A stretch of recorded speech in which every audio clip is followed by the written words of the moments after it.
Hey, good morning, everybody. I'm not gonna try to talk too loud. It's six something.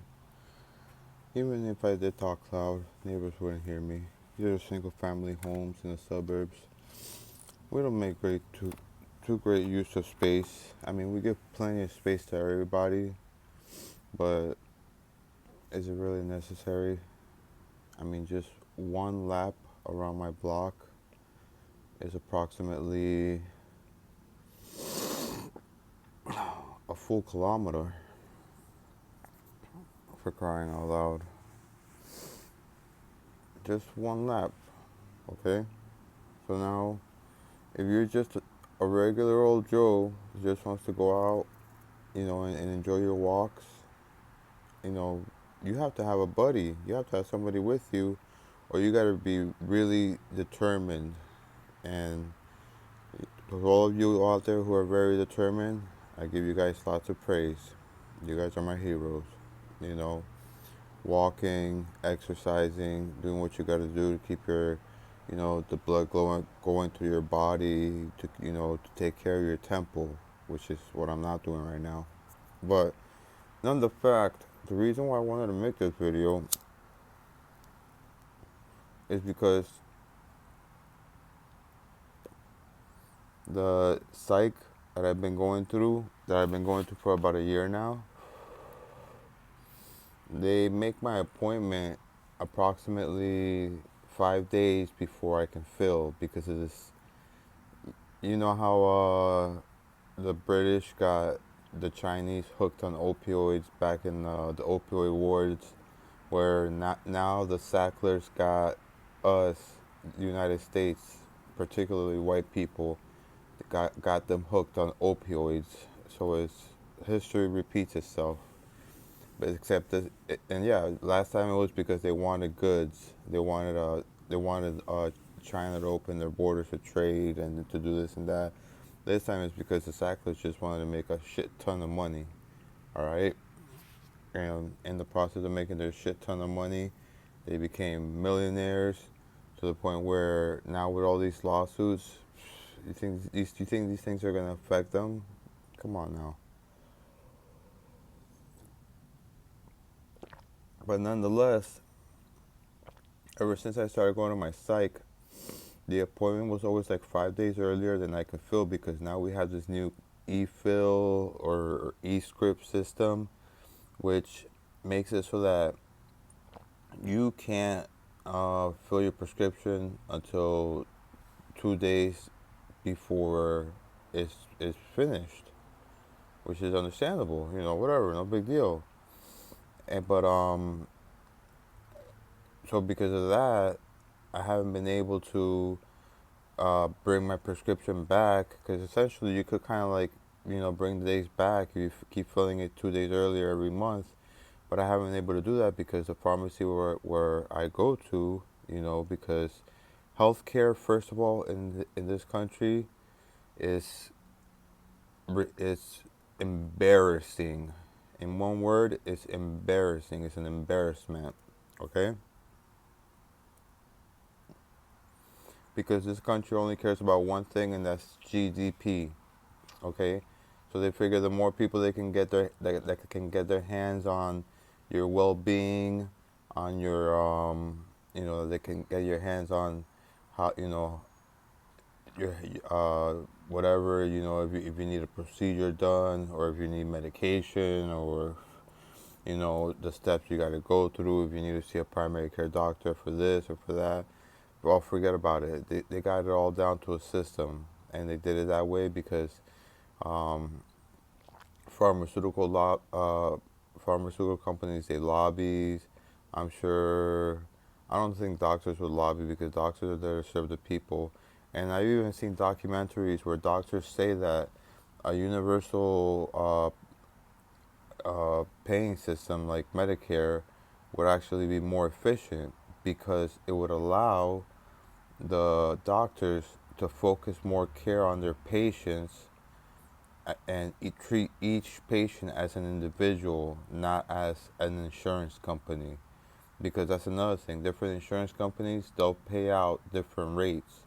and then based on that, that could actually affect the quality of the care that you receive. You know, I mean, we're human beings, for crying out loud. I mean, where's our dignity? We're supposed to be Americans, but where's the dignity in that? I mean, you tell me, okay?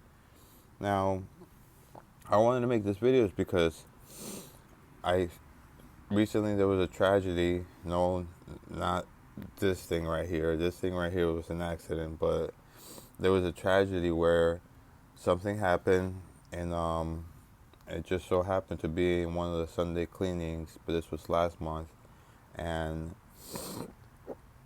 some of my medication was stolen.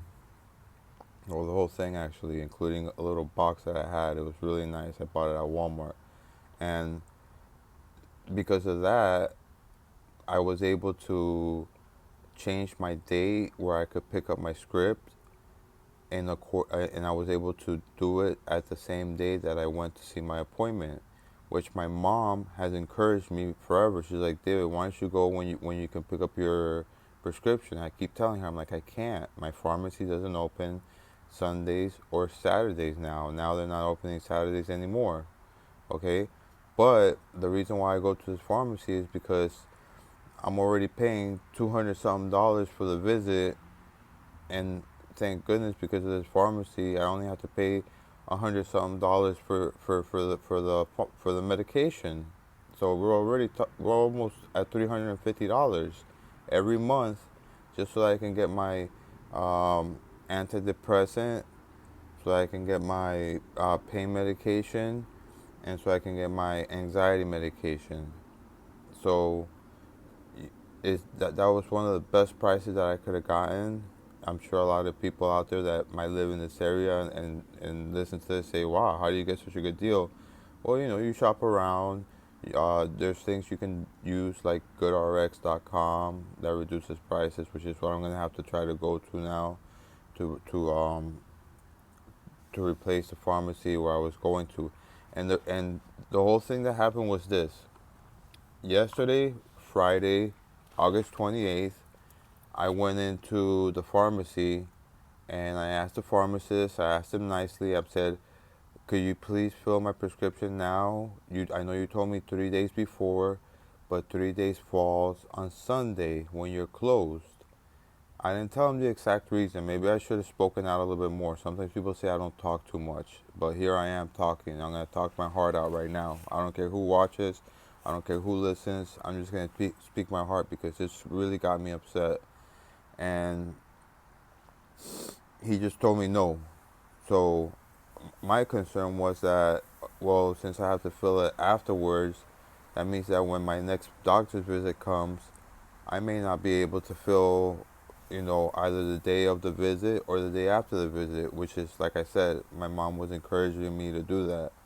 And I wanted to do it too because, who wants to carry uh, prescription papers around for 5 days? You could lose them, anything could happen to them. It's just, it's not efficient. It's not an efficient system. But obviously, because white people started dying because of damn opioids, the government went into a frenzy, okay? And that's just the way it is, all right? I'm not gonna say anything else. You guys can jump to your own conclusions about it. But I'll say one thing: when the crack epidemic happened, what happened then? Oh, instead of breaking down on laws about people trafficking and bringing them down, what do? They put people in jail. And what people did they put in jail? I'll let you guys fill in the blank. I'm not gonna say anything else because this is all stuff that all of you guys already know, but nobody acts on it. And the reason why nobody acts on it is because of what I'm doing right now. I'm talking into a screen. We're hooked to these screens. We're hooked to whatever we're hooked on, and there's no change. These people just they take care. They um they treat us like we're puppets, and all we are to them, we're just pawns. We're just there to work, like I said, to make us the number one country in the world with in accordance to GDP, without a care of how normal family live, what normal families have to go through, what I have to go through, and now I'm stuck in a pickle. I'm stuck in a pickle where, I don't know what I'm gonna have to do. I'm gonna have to ask for help, which I didn't want to because I know everybody right now is going through hard times. And I've asked for help before in the past, and I've never gotten nobody's been willing to lend me a hand. The only two people that have been willing to lend me a hand are my mother and my father. My mother in particularly, which I've already owe her, quite a bit of money. It's not into the thousands yet, thank goodness, but including everything that they've ever done for me, it's a lifetime's worth of money. So, but you know, the whole what came out of this was I tried to switch my medication to another pharmacy, a pharmacy that was open on a Sunday, so that I could pick it up on time. That way, when I go to my next doctor's appointments, I can fill my scripts on time. And then I went ahead. I even spoke with the lady at the doctor's office, and she recommended me to go to another pharmacy. I went to that pharmacy, and when I went to that pharmacy, they did the paperwork. They filed a request from my previous pharmacy, to have the prescription transferred. And about not even a minute after I guess they did the paperwork, I got a call from not the pharmacist himself, but the lady that works for him, and she told me just like this: "Oh, David, because you switched your medication, let's call him John. John doesn't want to fill. Is not going to fill any of your scripts anymore." Just like that, because I wanted to try to keep my scripts on time. He decided to make such a harsh decision. And now keep in mind, I wasn't rude.